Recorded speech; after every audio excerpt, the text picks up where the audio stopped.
ನಮಸ್ಕಾರ ಗುರು, ನೀವು ನೋಡ್ತಾ ಇದ್ದೀರಾ ಸಂತೋಷ್ ಸ್ಟೋರೀಸ್. ನಾನು ನಿಮ್ಮ ಪ್ರೀತಿಯ ಸಂತೋಷ್. ಇವತ್ತಿನ ವಿಚಾರ ಬಂದು ಏನು ಗುರು, ಮುಂಬೈ ತಂಡ ಎಲ್ಲರೂ ಕೂಡ ಗೆಲ್ಲುತ್ತೆ ಅಂತ ತುಂಬಾ ನಂಬಿಕೆ ಇಟ್ಟಿದ್ದಾರೆ. ಮುಂಬೈ ತಂಡ ಮನೆಗೆ ಸೋತು CSK ಮೇಲೆ ಅಂತ ಹೇಳಬೇಕು.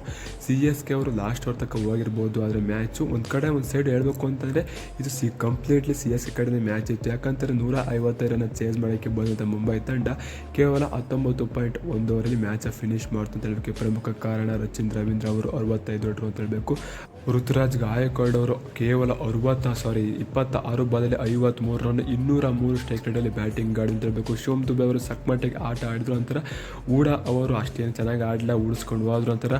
ಆಡಿದ್ದು ರವೀಂದ್ರ ಜಡೇಜಾ ಸ್ವಲ್ಪ ಮ್ಯಾಚ್ ಇನ್ನಿಂಗ್ಸ್ ಆಡಿದ್ರು ಅಂತ ಹೇಳಬೇಕು. 18 ಬಾಲಲ್ಲಿ 17 ರನ್, ಅಷ್ಟೊಂದು ಚೆನ್ನಾಗಿ ಆಡಲಿಲ್ಲ. ಆದರೆ ಎಲ್ಲರೂ ಕೂಡ ಕಾಯ್ತಿದ್ದೇನಪ್ಪ ಅಂತಾರೆ, MS ಧೋನಿ ಬಂದು ಫಿನಿಶ್ ಮಾಡ್ತಾನೆ ಅಂತ. ಅದೇ ರೀತಿ MS ಧೋನಿ ಕ್ರೀಸ್ಗೆ ಬಂದರು, ಆದರೆ ಅಷ್ಟೊಂದು ರನ್ನೇ ಮಾಡಲಿ ಅಂತ ಹೇಳಬೇಕು. 2 ಬಾಲ್ ಆಡಿ ರನ್ ಹೊಡೆದಿಲ್ಲ ಅಂತ ಹೇಳಬೇಕು. MS ಧೋನಿ ಅವರಿನ ಮುಂಬೈ ಇಂಡಿಯನ್ಸ್ ಏನು ಗುರು ಬ್ಯಾಟಿಂಗು. ಮುಂಬೈ ಅವರು ಇಶಾನ್ ಕಿಶನ್ ಬಿಟ್ಟರು, ಇಶಾನ್ ಕಿಶನ್ ಯಾಕಂದ್ರೆ ರುಬ್ತಾರೆ SRHಲ್ಲಿ, ಆದರೆ ಮುಂಬೈಲಿ ಯಾರು ರುಬ್ಬಲಿಲ್ಲ ಅಂತ ಹೇಳಬೇಕು. ಏನು ಗುರು ಬ್ಯಾಟಿಂಗು, ಕೇವಲ 155ಕ್ಕೆ 9 ವಿಕೆಟ್, ಇನ್ನೇನು ಆಲ್ ಔಟ್ ಆಗೋದೊಂದು ಬಾಕಿ ಅಂತ ಹೇಳಬೇಕು.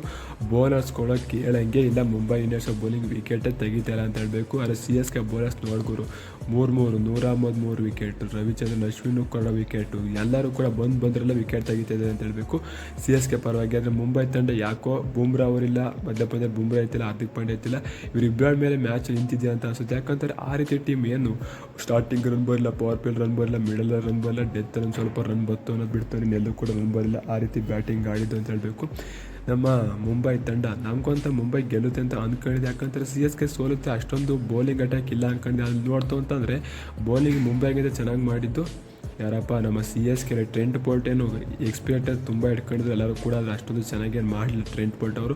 ಕೇವಲ 1 ವಿಕೆಟನ್ನೇ ಕಿತ್ತರು ಅಷ್ಟೇ. ಟ್ರೆಂಟ್ ಬೋಲ್ಟ್ ಬಿಡ್ತು ಅಂದರೆ ಎಲ್ಲರೂ ಕೂಡ ಅಷ್ಟೇ ಅಂತ ಹೇಳಬೇಕು. ಮುಂಬೈ ಅಷ್ಟೊಂದು ಚೆನ್ನಾಗಿ ಯಾರೂ ಬೌಲಿಂಗ್ ಮಾಡಲಿಲ್ಲ. ಒಟ್ಟಾರೆ CSK ಕಡೆ ಮ್ಯಾಚ್ ಇತ್ತಿದ್ದು.